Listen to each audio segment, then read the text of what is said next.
Hello everyone, my name is Neha Chauhan, studying in 11th B from Government Model Senior Secondary School, Sarai Khwaja. Today I am going to represent a seminar on implementation of science and technology in daily life. As we know that science and technology plays an important role in our day-to-day life.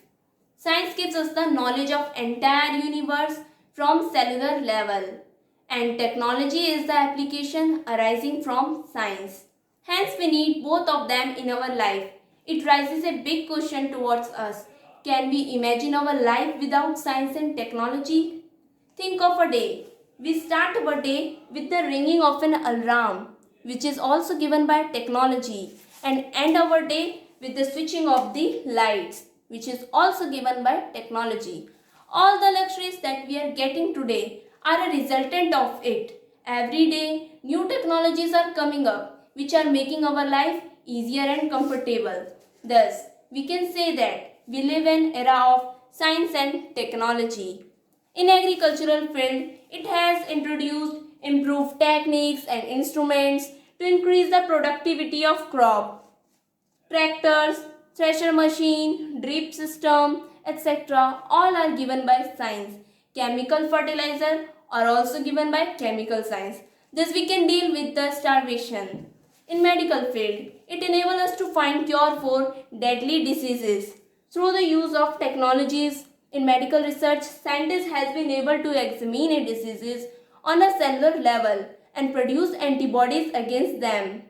Many machines like X-ray, ECG, etc. and use of many medicines is also decreasing mortality rate. Online doctors and apps helps us to maintain our good and healthy life. We can take a recent example of pandemic due to COVID-19. No one knew solution to this, but during many researches, we have found vaccination against COVID-19. Technology has made education easier. It has provided us many options like smart class, online class, e-books, etc. It has developed smart education. We can talk to a person which is millions of kilometers far from us. We connect to each other through mobile phone. Transportation has major role in our daily life. All the vehicles like car, bus, train, rockets, etc. all are the invention of science. And we can reach million of kilometers far from this in just few hours. It has many role in our daily life. Soon we will develop smart city. However, we cannot deny the harmful aspects of it because it can lead to the destruction. However, it is itself not harmful. We make it hazard. So we should always use it for benefit of entire human. Also, we should not become dependent on it because everything exists is opposed to nature. Thank you. Good morning, my self Rishi from government senior secondary school पतली डाबर सिरसा। आज मेरा ये mean value theorem based model है। First model मेरा ये था। इस तरह के मॉडल आपने बहुत से देखे होंगे। अब मैं मीन वैल्यू थ्योरम को अपने यूनिट मॉडल के थ्रू रिप्रेजेंट करने जा रहा हूँ। तो मीन वैल्यू थ्योरम के लिए हमें कुछ कंडीशन चाहिए होती है। तो फर्स्ट कंडीशन होती है function should be continuous in closed interval A and B. तो सबसे पहले हमने एक्स वाई प्लेन लिया, इसके ऊपर एक कर्व ड्रॉ की। तो आप देख सकते हैं फंक्शन हमारा कंटिन्यूस है। ये मैं इसके अंदर एक लिंक पास आउट करके दिखा रहा हूँ। ये आप देख सकते हैं इसमें कोई भी रुकावट नहीं आ रही। तो ये शो कर रही है फंक्शन हमारा कंटिन्यूस है in closed interval A and B. After all according to second condition function हमारा डिफरेंशिएबल होना चाहिए ए और बी के ओपन इंटरवल में। तो ओपन इंटरवल का मतलब क्या है? ए और बी, यानी ए और बी बाउंड्री पॉइंट्स पे हमारा फंक्शन डिफरेंशिएबल नहीं है, क्योंकि यहाँ पर हम इनफाइनाइट टेंजेंट ड्रॉ कर सकते हैं। तो हमने कर्व में जैसे पॉइंट लिया, यहाँ पे टेंजेंट ड्रॉ किया, यहाँ पे ओनली एक ही टेंजेंट ड्रॉ हो सकता है। तो इससे शो होता है कि फंक्शन हमारा डिफरेंशिएबल है ए और बी के ओपन इंटरवल में। After satisfaction of to conditions हमें एक पॉइंट सी कर्व में ऐसा मिल जाता है कि जिस पर अगर हम टेंजेंट ड्रॉ करें तो वो ए बी लाइन के पैरेलल होगा, और ये ए बी लाइन हमें बाउंड्री पॉइंट्स को मिलाने पर ही मिली है। अगर ये दोनों पैरेलल है तो इनकी स्लोप्स भी इक्वल होगी। तो इसकी स्लोप है एफ डैश सी और ए बी लाइन की स्लोप होती है tan थीटा। तो आप देख सकते हैं राइट एंगल ट्रायंगल बन गई। tan थीटा फॉर्मूला होता है परपेंडिकुलर अपॉन बेस। ये हमारा परपेंडिकुलर है और ये हमारा बेस है। परपेंडिकुलर यहाँ पे परपेंडिकुलर है F B minus F A और यहाँ पे बेस होगा बी माइनस ए। इस तरह से एफ डैश सी इक्वल होगा F B minus F A upon B minus A. इस तरह से हमारी मीन वैल्यू थ्योरम वेरीफाई होती है।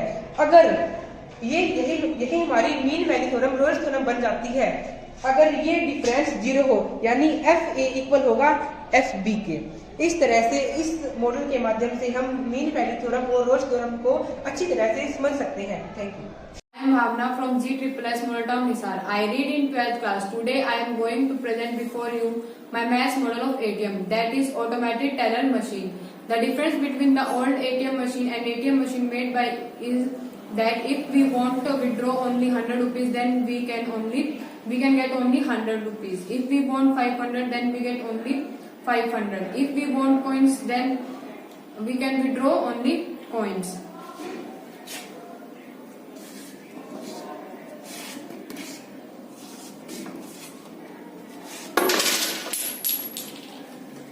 I would like to introduce application of mathematics on ATM. The machine is used to withdraw money with the help of ATM card. The first and foremost use of mathematics is the PIN number use. Yes, to withdraw the money we will use PIN, that is personal identification number. ATM use a mathematical formula to encrypt PIN, that is a data encryption standard. Data encryption standard encrypts data in 64-bit blocks using 56-bit encryption key. Along with this, 10,000 different permutation and combination are used. Use of this machine become easier with the help of mathematics. Thank you.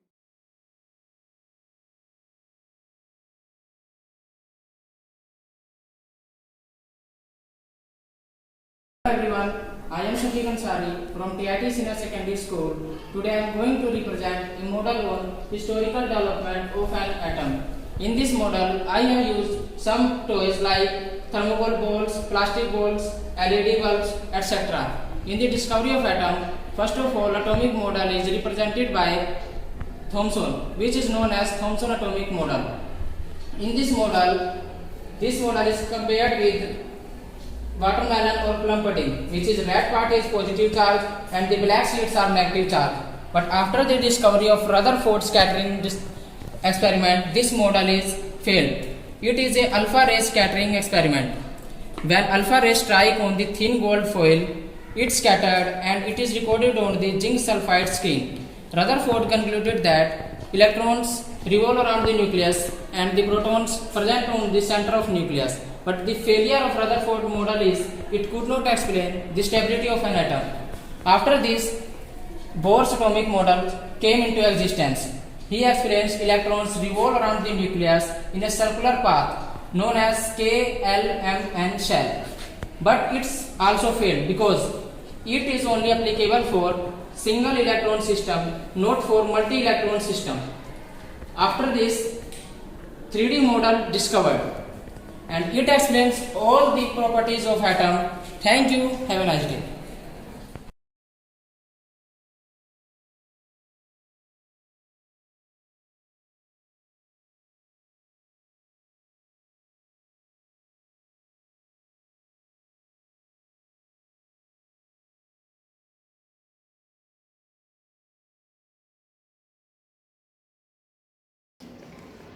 Good morning to one and all present here. Today I, Palak Sharma, is here to explain you the project which is based on the theme of interactive software. अभी हम लोग कोविड-19 से जा चुके हैं, मतलब हमने सफ़र कर लिया कोविड-19, जिसमें हमें डिस्टेंस कवर करना था कि इतने डिस्टेंस में हमने एक दूसरे से रहना है। तो उस डिस्टेंस को मेंटेन रखे रहने के लिए ये एक इंटेलिजेंट कैप है जिसमें हम लोग 60 सेंटीमीटर्स की दूरी पर एक जैसे कोई आदमी आएगा तो ये हमें डिटेक्ट कर देगा और हम उससे उतना दूर हो सकते हैं। इसमें क्या क्या है कि एक सेंसर है, आर्डिनो है और हम लोग बैटरी लगाएंगे जिससे कि ये चलेगा। और ये सारा का सारा सिस्टम इस कैप की इस जगह में हम लोग डाल सकते हैं ताकि हम लोग आराम से मतलब यूज़ कर सकें इसे। इसमें कोई हमें ज़्यादा प्रॉब्लम नहीं आएगी यूज़ करने में, आराम से नॉर्मल कैप है, हम इसको डाल के कहीं पे भी जा सकते हैं, कुछ प्रॉब्लम्स नहीं आएंगी।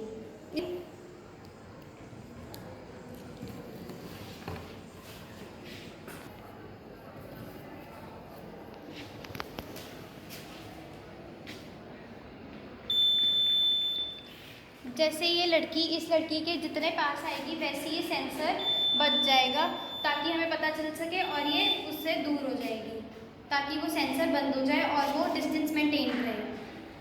Good afternoon teachers, my name is Ashish and I am from Government Senior Secondary School Mohammadpur Jharsa Gurgaon. जैसा कि आप सभी जानते हैं अभी कोरोना का माहौल चल रहा है और कोरोना की वजह से जो है सभी देश प्रभावित हैं। सभी देशों की सरकारें जो कोरोना से बचने के लिए बहुत सारे प्रयास कर रहे हैं, लेकिन हर एक व्यक्ति जो है कोरोना से बचने के लिए कुछ ना कुछ कर सकता है। जैसे कि अगर वो अपनी इम्यूनिटी पावर को बनाए रखे, इम्यूनिटी पावर यानी अगर वो खाने पीने पे ध्यान दें तो उसकी इम्यूनिटी पावर सही हो सकती है, जिससे क्या होगा कि कोरोना जो है उनके शरीर पर प्रभावित नहीं होगा। लेकिन हर एक व्यक्ति का इम्यूनिटी पावर अच्छा हो ये ज़रूरी नहीं है। और कोरोना से बचने के लिए दूसरा ये कि अगर हम लोग दूसरों से उचित दूरी बना के रखें, क्योंकि हमें नहीं पता कि सामने वाला व्यक्ति जो है कोरोना से ग्रसित है कि नहीं है। और एक ये जो कोरोना बीमारी है ये क्या है, संपर्क से फैलने वाली बीमारी है। तो अगर हमें कोरोना से बचना है तो दूसरों से दूरी बना के रखना पड़ेगा। तो इसके लिए क्या है कि मेरी और मेरी टीम ने मिलकर एक मॉडल बनाया है जो क्या है कि सोशल डिस्टेंसिंग के लिए बहुत हेल्पफुल है। अगर कोई भी व्यक्ति उसे पहन कर रखता है तो क्या होगा, अगर कोई भी व्यक्ति उसके आसपास आने की कोशिश करता है तो वो बजने लगता है और इससे क्या होगा कि वो हमें रिमाइंड कराता है कि आप उनसे दूर रहिए। और वैसे भी कोई भी व्यक्ति जो है मजाक में ही एक दूसरे के पास पहुंच जाता है। तो इसीलिए हमारा जो मॉडल है ये सोशल डिस्टेंसिंग के लिए बहुत हेल्पफुल रहेगा। और ये जो हमारा मॉडल है ये स्पेशली जो है अंधे लोगों के लिए बनाया गया है कि क्योंकि हम जानते हैं कि हम लोग तो देख सकते हैं, हम लोग देख के लोगों से उचित दूरी बना के रख सकते हैं, लेकिन जो अंधे व्यक्ति हैं वो किसी व्यक्ति से कैसे उचित दूरी बना के रखें, इसके लिए ये हमारा मॉडल जो है उनके लिए बहुत हेल्पफुल है। क्योंकि अगर वो उन्हें पहन लेंगे तो अगर कोई भी व्यक्ति उनके आसपास आएगा या फिर वो किसी व्यक्ति के पास जाएंगे तो बजने लगेगा और अंधा व्यक्ति जो होगा उनको संकेत देगा कि आप किसी व्यक्ति के आसपास हैं, जिससे जो अंधा व्यक्ति है उससे दूर हो जाएगा। इससे क्या होगा कि सोशल डिस्टेंसिंग बनेगी। दूसरा ये कि हम देखते हैं कि अधिकतर जो है अंधे व्यक्ति रास्ते पे चलते चलते किसी खंबे से दीवार से टकराते रहते हैं और उन्हें चोटें लगती रहती हैं। तो अगर अंधा व्यक्ति उसे पहन के चले तो क्या होगा कि अगर उनके सामने दीवार आ रहा है या फिर खंबा आ रहा है, कोई व्यक्ति आ रहा है तो वो बजने लगेगा और अंधे व्यक्ति को संकेत मिलेगा कि मेरे सामने कोई वस्तु है या फिर दीवार है, जिससे वो अपना डायरेक्शन चेंज कर लेगा और वो चोट से भी बच सकता है।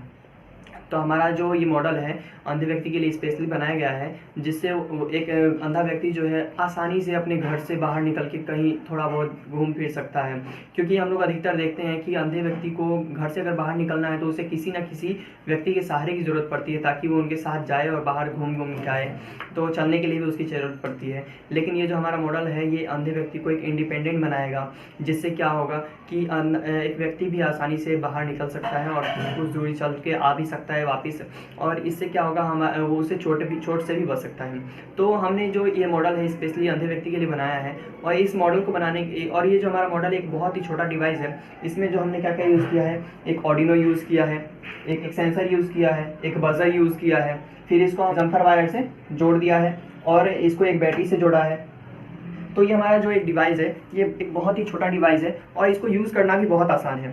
अगर इसको कोई भी व्यक्ति जो है आसानी से बेल्ट में पहन के यहाँ से बेल्ट में लगाकर पहन सकता है और इसको यूज़ कर सकता है। और ये जो है देखिए, अगर कोई भी व्यक्ति इसके सामने आएगा तो ये बजने लगेगा। जैसे ये दीवार है, इसे देखिए इतनी दूरी तक ये बजता है। इतनी दूरी जो है सोशल डिस्टेंसिंग के लिए बहुत ही हेल्पफुल है। इतना दूरी तो सोशल डिस्टेंसिंग के लिए बहुत है। और अगर अंधा व्यक्ति इसे पहन के चलता है और ये जो है चार्जेबल है, इसे आसानी से आप चार्ज कर सकते हैं लगाकर। इसे बेल्ट में यहाँ से लगाकर पहन सकते हैं। जैसे ये कोई भी व्यक्ति इसे यहाँ पे लगाकर चलता है, अगर इसके सामने कोई भी चीज़ आती है तो ये बजने लगता है, जिससे उन्हें संकेत मिलता है कि आप इनसे दूर रहिए। तो आइए इसका वर्किंग देखते हैं।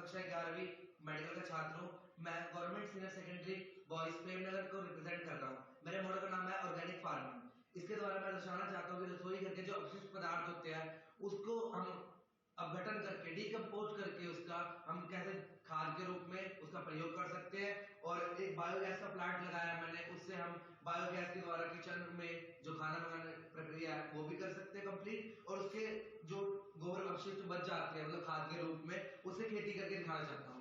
तो मैं आपको एक्सप्लेन करता हूँ। इसी के साथ जो रसोई घर के अपशिष्ट पदार्थ होते हैं उसको मैंने एक बॉक्स मतलब खड्डा बनाया है। ये जनरली क्या होता है 3 बाई 3 का खड्डा होता है, ठीक है सर। इसमें जितने भी अपशिष्ट पदार्थ होते हैं हमारे, जैसे आलू के छिलके हो गए, सब्जियां कुछ सड़ जाती है, कई बार जो वेस्ट मटेरियल जो हम फेंक देते हैं उसको मैंने इसमें डिकम्पोज करने के लिए रखा है। उसके ऊपर गोबर की लेयर बिछाई जाती है और इसमें समय समय पर पानी का छिड़काव किया जाता है। तो 15 से 20 दिनों के अंदर गर्मियों में ये खाद के रूप में तैयार मिलता है और जो सर्दियों में इसका टाइमिंग है वो 25 से 30 दिनों में हो जाता है। इससे क्या होता है कि जो रसोई के पदार्थ है उसका अपघटन हो जाता है, वो डिकम्पोज हो जाता है और खाद के रूप में हम इसे खेती में प्रयोग कर सकते हैं। तो इसका मेन मोटिव ये है कि आजकल क्या होता है जो वेस्ट मटेरियल होता है वो हम फेंक देते हैं, उससे क्या पोल्यूशन बढ़ जाता है। हमारे जो वर्ल्ड में पोल्यूशन बढ़ रहा है, ग्लोबल वार्मिंग और इन सब जो कारण है वो यही होता है कि हम वेस्ट मटेरियल को फेंक देते हैं ऐसे ही। अब इससे क्या होगा, जब वेस्ट मटेरियल को हम यूज कर रहे हैं वो खेती के रूप में, आजकल जनरली क्या हो रहा है जो जैविक खेती है वो कम हो गई है। मैं अजैविक और जैविक में फर्क बताऊंगा आपको। जैविक खेती है वो कम हो गई है, क्यों? क्योंकि जो खाद है वो महंगी आती है, मतलब तैयार करने में टाइम लगता है, ये है। और जो रासायनिक खेती इसमें पेस्टिसाइड हेर्बिसाइड्स होते हैं, यूरिया डालते हैं, हम केमिकल्स डालते हैं, वो सब मार्केट से कम समय में मिल जाता है, तैयार मिलता है। बट उसका जो इफेक्ट है वो ये है कि हमारी लाइफ में पड़ता है। जो आपकी अजैविक खेती है, रासायनिक केमिकल सोर्स से की जाती है, उस खेती की जो पोषक तत्व है वो हमें पूर्ण रूप से नहीं मिल पाते हैं। तो हमारी बॉडी क्या होती है, कमजोर जा रही है। इसी कारण से आप आजकल के बच्चों में देखो नई नई बीमारी आती है, एड्स की हो गई, कैंसर हो गया, किसी को बुखार, मलेरिया, ये सब किसी वजह से होती है हमारे खान पान से। क्योंकि खान पान जो है हमारा पोषक तत्व वाला नहीं मिल पा रहा। लेकिन जो जैविक खेती वाले हैं उसमें पोषक तत्व अधिक आते हैं। टाइम बेशक लगता है इसकी खेती में, बट अब इसका एक कारण है, मैं बताना चाहता हूँ कि जो शहर में लोग रहते हैं वो अपने बगीचे में, गार्डन में ये प्रक्रिया शुरू करें। वो खेती नहीं करते खुद, कोई बात नहीं, और वो खाद वो किसानों को बेच सकते हैं। जब किसान यूरिया ये सब केमिकल और खरीदता है तो वो खाद भी खरीद सकता है, उसके द्वारा वो खेती करेगा। इससे क्या होगा, जो किसानों को प्रॉफिट है वो अधिक होगा। तो मैंने ये जो मॉडल बनाया है, यहाँ पे देखिए डेवलप्ड गांव का एक सीन बनाया है मैंने, डेवलप्ड गांव का। ये इसलिए बनाया गया कि जब किसान जो है जैविक खेती करने लग जाएगा, खेती द्वारा उसके जैविक खाद से, तो उसके बाद क्या होगा, उसको प्रॉफिट ज्यादा होगा, तो आमदनी ज्यादा होगी, तो वो डेवलप्ड गांव में आ जाएगा, तो वो अपने घर को रेनोवेट करवा सकता है किसी भी प्रकार का, ठीक है। और एक मैंने ये गोबर प्लांट लगा के दिखाया है कि गांव में जितने भी व्यक्ति हैं जो जिनके बड़े बड़े खेत हैं, जिन पर जगह ज्यादा है, अतिरिक्त है, वो गोबर गैस प्लांट लगा सकते हैं। अब क्या होता है, जो हम गाय पालते हैं, इनका जो अपशिष्ट मतलब गोबर होता है उसको हम गोइठे के रूप में यूज कर लेते हैं चूल्हे चौके में, पर गोबर गैस प्लांट भी एक अच्छी चीज है। अब इसमें क्या होता है कि एक गड्ढा होता है 4 बाई 4 का, उसके अंदर गोबर को घोल के, पूरा घोल के मतलब पानी की मात्रा मिला के उसे बॉक्स मतलब खड्डे में डाला जाता है और उसको घुमाया जाता है, बिल्कुल प्लेन किया जाता है। उसके बाद ये सप्लाई हो जाता है, एक 10 बाई 10 का कमरा होता है अंडरग्राउंड, उसके अंदर जाता है। उसके 2 पार्ट होते हैं, जितना भी गोबर सड़ जाता है वो गैस के रूप में पड़ जाता है, तो ऊपर वाले पार्ट में वो बायोगैस के रूप में तैयार होती है। उस बायोगैस को मैंने रसोई घर में प्रयोग के लिए दिखाया हुआ।